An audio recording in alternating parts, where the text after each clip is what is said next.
Confused by modern dating terms? Master the slang with Speed Mingle. Welcome to 21st Century Dating Decoded. I'm your host, and I am really hyped to get into today's deep dive. Yes, welcome in, everyone. I'm your co-host, and we have an incredibly loaded topic for you today. We really do. So I want to jump right into the Speed Mingle Dating Slang of the week, which is this concept of stashing. Stashing, yeah, it's a big one. Right. And our mission for this deep dive is to completely decode this phenomenon because, I mean, if you look at the modern dating culture, it has basically embraced these raw, unfiltered desires, but we've completely abandoned, structure. Oh, absolutely. Yeah. Structure, boundaries, intentionality, it's all just out the window. Exactly. We are living in this era of uncertified dating, just the dark ages of endless text threads, ghosting, and don't even get me started on digital filter fatigue. Ugh, the expired digital filters on dating apps, it's a whole separate epidemic. It really is, and we're dealing with these totally outdated dating narratives. So we like to frame modern romance through what we call the relational portfolio. Right, which essentially means viewing your dating life as a portfolio that actually requires strategy. You need genuine connection and risk management rather than just passively swiping on apps. Spot on. Which brings us to this week's focus. Because stashing is, well, it's a massive risk in that portfolio. Usually, if you get a medical diagnosis, right, you have an x-ray, you see a broken bone, the doctor points at it, and boom, there's the problem. It's visible. It's clean. Exactly. But in modern romance, that X-ray machine is just utterly broken.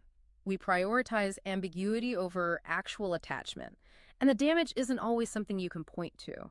Sometimes the damage is literally about what is kept invisible. And that invisible damage is exactly what makes the current landscape so psychologically treacherous. Mm-hmm. We're looking at these behavioral trends where the dysfunction isn't necessarily at the core of the relationship.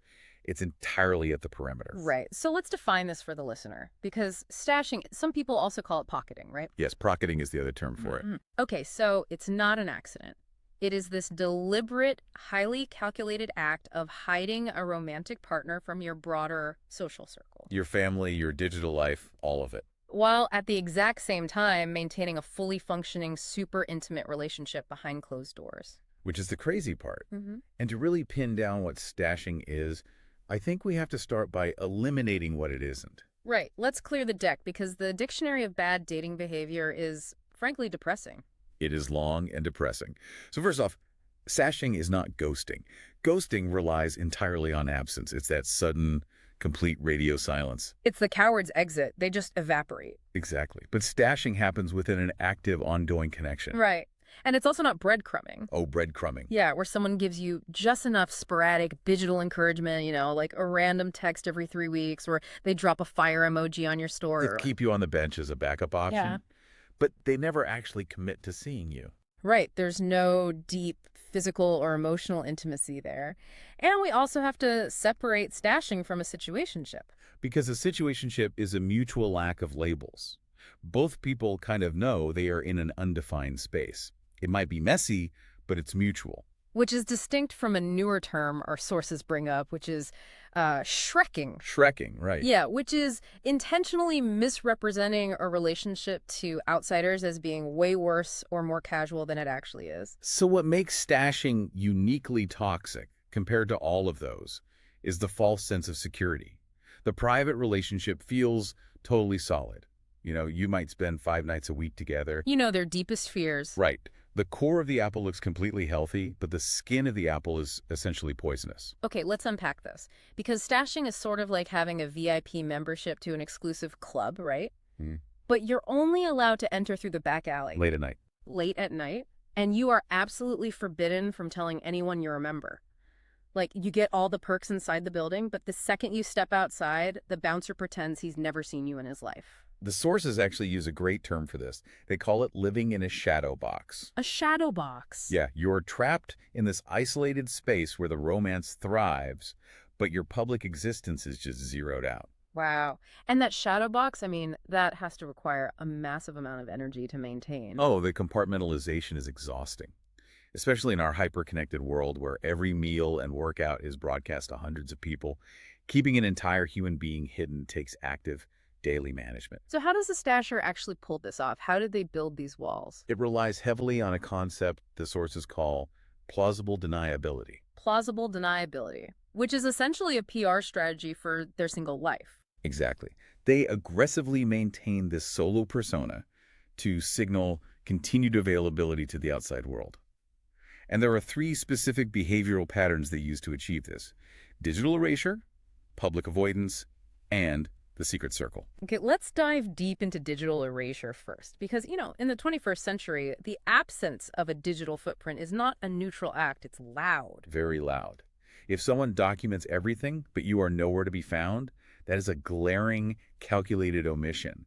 It's the active maintenance of a solitary narrative. Right. Like, the sources bring up this scenario of a couple going on a romantic vacation. The stasher takes photos, but their Instagram grid or their stories only feature these sterile solo landscapes. Yes, the partner is carefully, deliberately framed out of every single shot.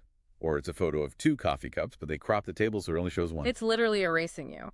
But it's not just about what they post, right? It's about how they react when the stashed partner tries to assert digital existence. That is where the pathology really shows itself.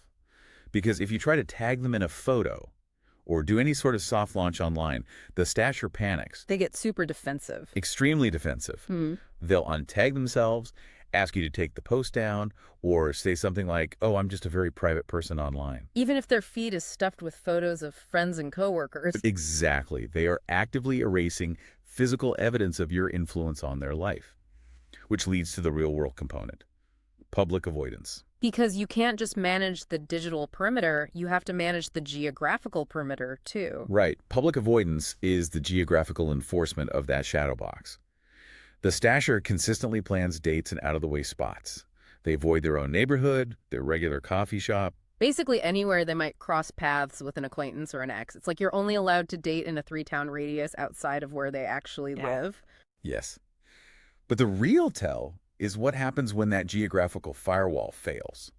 Life happens. You accidentally bump into their college buddy in the grocery store. This is the moment of truth. And what they do? They deploy the most dehumanizing tactic of all.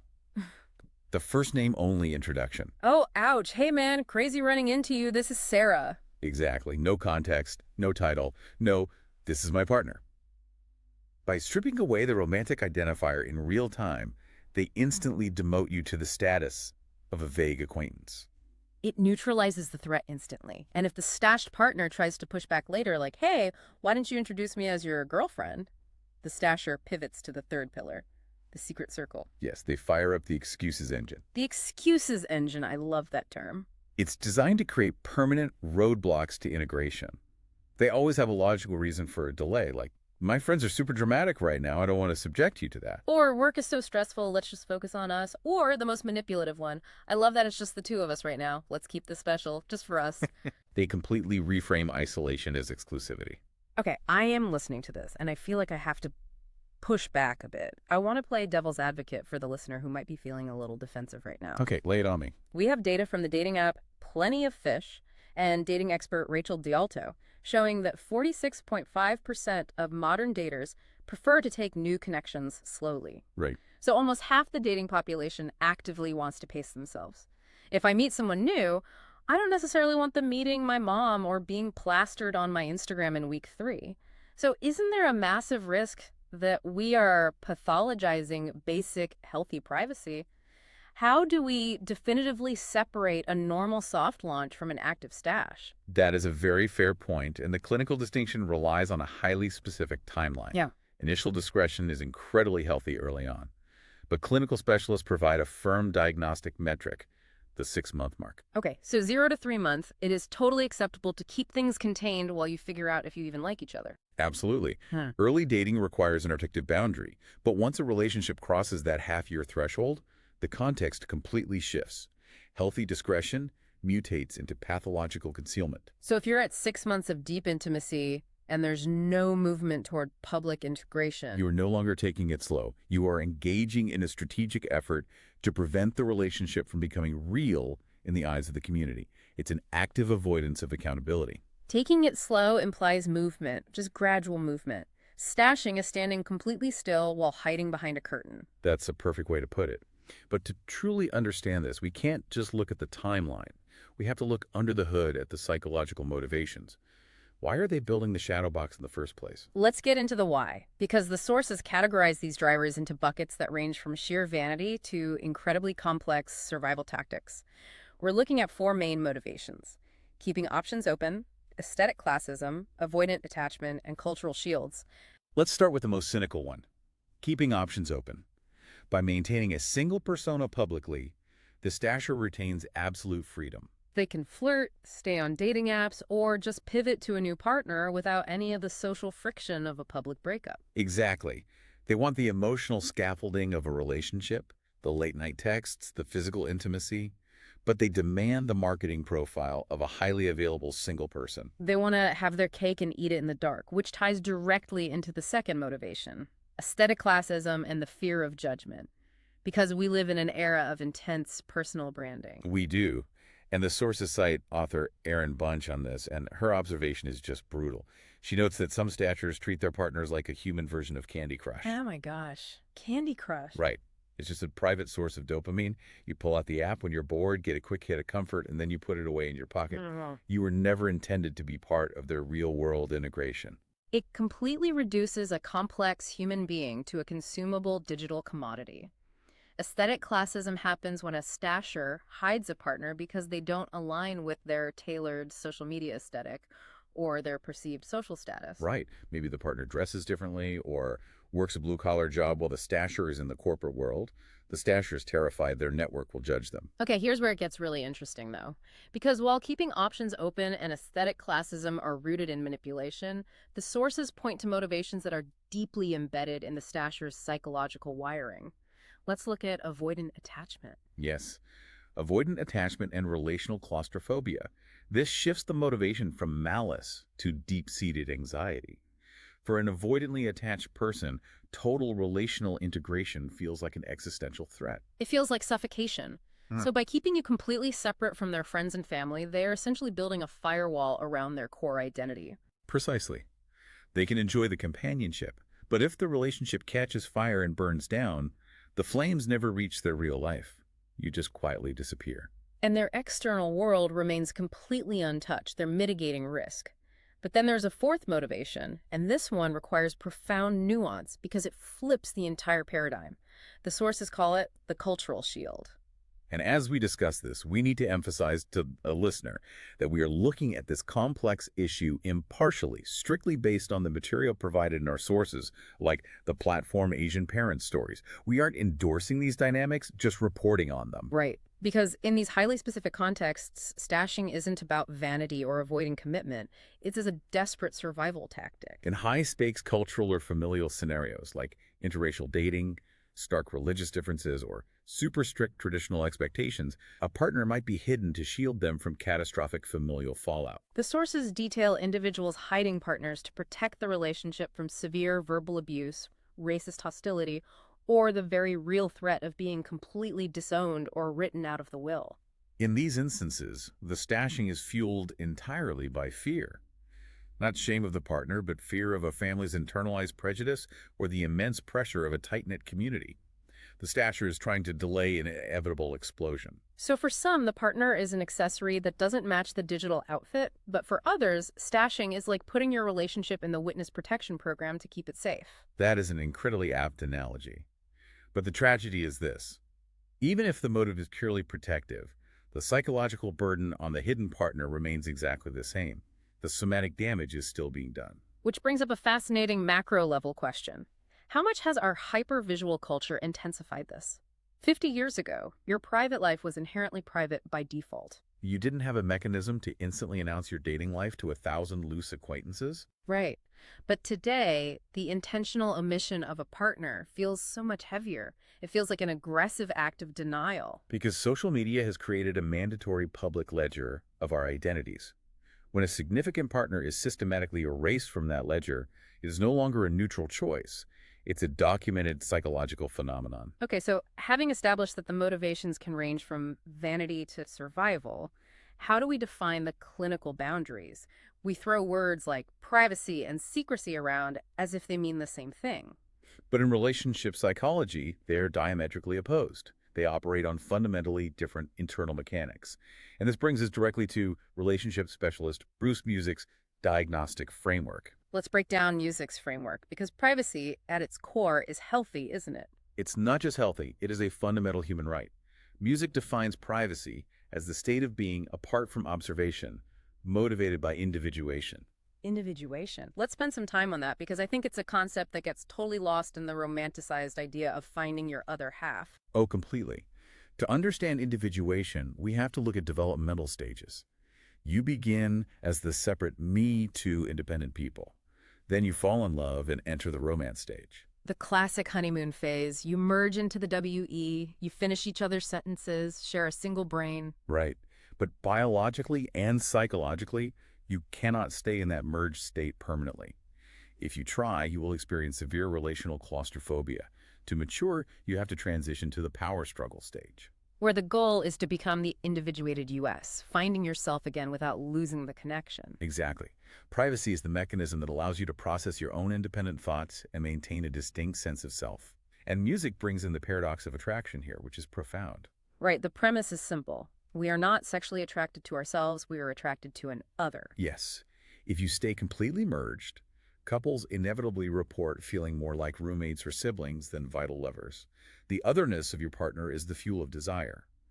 Total boundaryless disclosure actually suffocates the spark. Privacy is the relational oxygen. So healthy privacy might be having separate hobbies, taking a solo trip, or just not sharing every single passing thought. Yes. The end goal of privacy is self-identity. Secrecy, on the other hand, is the act of keeping information hidden, and its motivation is never individuation. It's rooted entirely in shame or fear. Shame because you feel bad about what you're doing, or fear that revealing the truth will result in judgment or loss of control. Exactly. And music provides a diagnostic tool with 3 ways to spot a toxic secret. First, intentional hiding, a conscious decision to withhold data. Second, motivation, driven purely by shame or fear. And third, the ultimate metric, the betrayal test. The betrayal test, meaning you ask yourself, if my partner were to discover this information entirely on their own, would they feel angry, hurt, or betrayed? If the honest answer is yes, then what you are holding is not privacy. It is a secret. A private bank account for hobbies is privacy. A secret Tinder account is secrecy. Taking time away to recharge is privacy. Hiding your partner from your friends because you fear their judgment is a toxic secret. The sources outline 4 specific things music suggests you actually should keep hidden from your partner to maintain that mystery. Let's run through them. First, surprises. Obviously. Lying about a surprise party is healthy. Right. Second, other people's secrets. If your best friend confides in you, you don't betray their trust by telling your spouse. Third, mundane, private thoughts. You don't need to report every time you find a barista attractive. Yes, exactly. And then there is the 4th one, the gift wrapper tactic. Ah, yes, the gift wrapper tactic. I'm going to push back incredibly hard on this one because on the surface it sounds absolutely wild. The advice here is to actively hide your naked body from your partner outside of sexual intimacy to maintain mystery. I know, it sounds intense. It seems completely counterintuitive to building comfort. Can you unpack how physical concealment somehow breeds closer connection? It requires a paradigm shift. It ties directly back to the paradox of attraction. The clinical theory suggests that if you spend all your shared domestic time lounging around unguarded, the physical form slowly loses its specialness. It shifts from erotic intimacy to mundane domesticity. Yes. The gift wrapper concept proposes that clothing hides what is inside, building unconscious anticipation. By ensuring your partner sees you naked primarily in a sexual context, you preserve the mystery and the distinct otherness of your physical form. Okay, I see the logic. Physical mystery protects erotic desire, but emotional and social secrecy acts as a toxin that destroys emotional desire. That is the exact distinction. And what happens when those lines blur? What happens when one partner tries to assert healthy privacy, but the other misinterprets it as a threat? We see what music calls the hailstorm dynamic. Walk us through the hailstorm. Imagine an avoidant partner simply trying to individuate, taking some space to recharge. The other partner, who leans anxious, is terrified of abandonment. They misinterpret the privacy as a withdrawal of love, so they react like a hailstorm. They get angry, critical, demanding, constantly interrogating. Yes, pounding on the door, demanding total access. And this intense protest behavior triggers the avoidant partner's deepest fears of claustrophobia. They withdraw even further, often pushing them directly into toxic secrecy and stashing. Wow. The hailstorm creates the very isolation the anxious partner is terrified of. It's a devastating cycle. And that realization perfectly sets up our discussion on the profound damage caused by toxic secrecy. Because being stashed is what Carl Jung called a psychic poison. Jung theorized that the possession of a secret acts like a poison that alienates the possessor from their community. In romantic stashing, this poison is uniquely destructive because it forces the stashed partner to swallow the poison on the stasher's behalf. And we have modern empirical research to back this up. Our sources point to Dr. Justin J. Lehmiller's research published in PubMed. Let's dig into that. What is the actual measurable damage being done inside the shadow box? Lehmiller demonstrates that relationship concealment actively sabotages a critical psychological infrastructure called cognitive interdependence. Cognitive interdependence. Is that the mental merging of two identities, the creation of the we map? Exactly. For a bond to mature, I has to become we in your cognitive map. You automatically factor your partner into future goals, financial decisions, social identity. When a partner is routinely erased from public life, this failure to socially integrate structurally undermines that psychological closeness. Because the brain literally cannot form the we concept if the external reality constantly denies its existence. Yes. It creates a brutal asymmetry. The stasher lives in the light, fully integrated, while the hidden partner remains a ghost in their own relationship. And how does the brain process that asymmetry? If you put someone in a dark room and refuse to let them out, they're going to spend every waking hour trying to figure out why. And the human brain almost always turns the blame inward. The hidden partner internalizes the secrecy. It mutates into a diagnostic red flag for relational invalidation. They ask, am I an embarrassment? Is there something fundamentally wrong with my career, my face, my weight? Relationship coach Susan Winter calls this the side chick dynamic. Even if you are totally monogamous, the dynamic relegates you to a lower rung. You're good enough for private convenience, but fundamentally not worthy of public validation. And this intense emotional strain manifests violently in the body.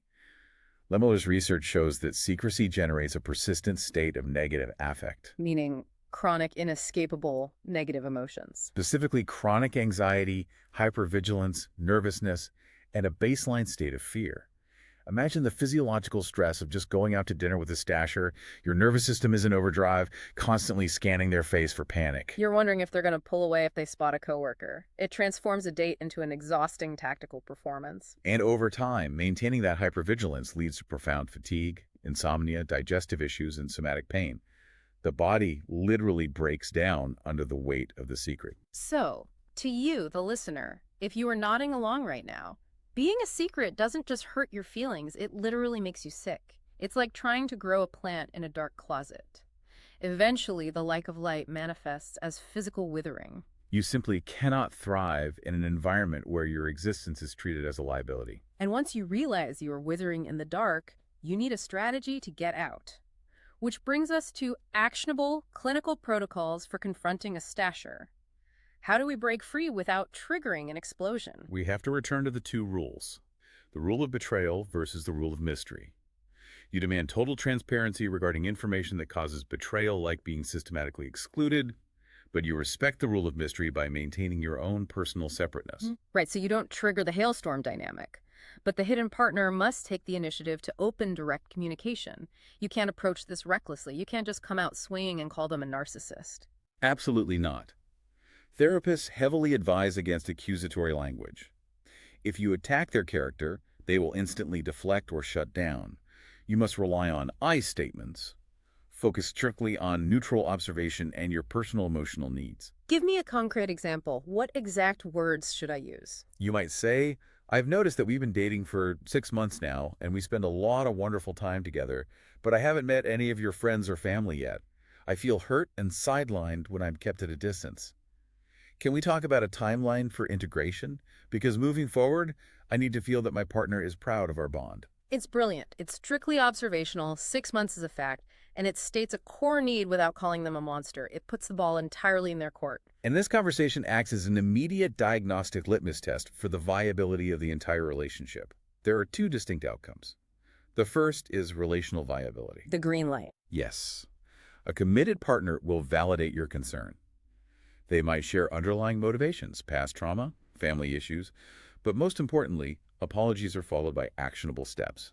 They will agree to a specific timeline for a soft launch or a low-pressure meeting. They actively start pulling you into the light. But what about the relational exit sign, the red light? That looks like persistent avoidance, gaslighting, trying to make you feel insane or needy for even bringing it up, or offering a rotating carousel of recycled excuses. Our friends are too busy. Let's wait until the holidays. The excuses engine kicks into high gear. But let me ask you the ultimate pragmatic question. If the 6-month mark is the threshold, what happens if you have this conversation at month 5, they promise to change, but month 7 rolls around, then month 8, and you're still a secret? Is there any coming back from that? The clinical consensus is absolute no. A relationship cannot survive a lifestyle of concealment. If a relationship exceeds that threshold without tangible movement, despite clear communication, it ceases to be a viable partnership. It transitions into a direct source of ongoing psychological harm. Exactly. When words do not align with actions for that long, you have to recognize the non-negotiable exit sign and walk away. Staying means actively accepting a hierarchy where you are permanently stationed at the bottom. It means agreeing to your own erasure. So how do we avoid these stashers altogether? Because we've talked about how uncertified dating leads directly to this kind of toxic ambiguity. We need a solution, a way to date with actual intentionality. We do, and that is exactly why we constantly point back to the Speed Mingle ecosystem as the ultimate remedy for dating burnout. It removes the ambiguity entirely. Yes, Speed Mingle. Let's actually walk through all 6 of these intentional modalities for the listener, because if you are tired of the shadow box, this is how you fix your relational portfolio. Let's start with Speed Mingle Anywhere. Speed Mingle Anywhere is incredible because it gives you authentic face-to-face video interactions right from home. You're actually seeing the person, not an expired filter, which immediately cuts out the digital erasure problem. Exactly. You verify they exist in the real world immediately. Then you have Speed Mingle Social, which are these relaxed, non-hosted weekly gatherings at established local venues. It's public, which completely neutralizes the public avoidance tactic of a stasher. Right. You are inherently meeting in a community space. Then there is Speed Mingle happenings. These are curated, activity-based events that eliminate awkward small talk. You are doing something engaging which fosters real, unforced connection. And if you're not even looking for romance right now, but just want to build your circle, there's Speed Mingle Neighbors. High-energy social events that turn local strangers into friends. No romance required. Which is so healthy for maintaining that individuation we talked about. And for the career-driven folks, Speed Mingle B2B offers a high-octane, round-robin professional networking format to maximize your career circle. Love that. And lastly, launching in the fall of 2026, we have Speed Mingle One-to-One. Pre-vetted, personalized, low-pressure meetings based on real compatibility. The entire ecosystem is designed to pull people out of the shadows and into the light. It forces intentionality. It forces people to show up fully. So to bring this all together, today, we've taken a massive deep dive into a phenomenon that turns the murky waters of modern dating completely toxic. Stashing thrives on plausible deniability, keeping a partner tucked away while projecting a single persona to the world. And we've established those crucial timelines. Taking it slow is fine, but surpassing 6 months without integration is a severe red flag. Privacy promotes individuation and preserves mystery, but secrecy is a psychic poison rooted in shame or fear. And it literally makes the hidden partner sick. So if you find yourself hidden, run the diagnostic litmus test, use I statements, and if they won't bring you into the light, find the exit. Because you, listening right now, deserve to be seamlessly woven into the fabric of a shared public life. If someone truly wants you, they make room for you in all of it. Not just when it's convenient for them. Exactly. And I want to leave you with a final lingering question to ponder. We've established the deep pain of digital erasure. But consider the flip side. Has social media conditioned us to view our romantic partners primarily as digital currency? Oh, wow. If our ultimate validation only comes from being hard-launched to an audience of loose acquaintances online, are we actually seeking genuine relational security? Or have we just been trained to perform our love for the algorithm? Are we chasing true connection or just the aesthetic of connection? That is a brilliant, unsettling question to end on. Thank you so much for joining us on this deep dive. Now we want to urge you to take the initiative. Get out there and attend a local Speed Mingle event to mix, match, and mingle. And if an event is not currently available in your area, contact Speed Mingle to become a local host or a venue partner. We need people bringing intentionality to their communities. You can catch us on all audio platforms: Apple Podcasts, Spotify, YouTube Music, Amazon Music, Audible, iHeartRadio, and Deezer. And if you prefer video, catch Speed Mingle TV on YouTube, Roku, Amazon Fire TV. Just search Speed Mingle Network, or on the mobile web app at speedmingle.mobi. Everything you need is at our official hub, 21stCenturyDatingDecoded.com. Please smash that subscribe button, drop us a 5-star review, and share this link with that friend who still uses an expired filter on a dark headshot. They need to hear this. They really do. Until our subsequent episode, remain deliberate, maintain protection, and consistently date with a defined purpose. Welcome to Speed Mingle. Where making real connections happens in Stream, seconds. swipe, socialize, your ultimate connection network. Jump in now. Thanks for tuning in to the Speed Mingle Network.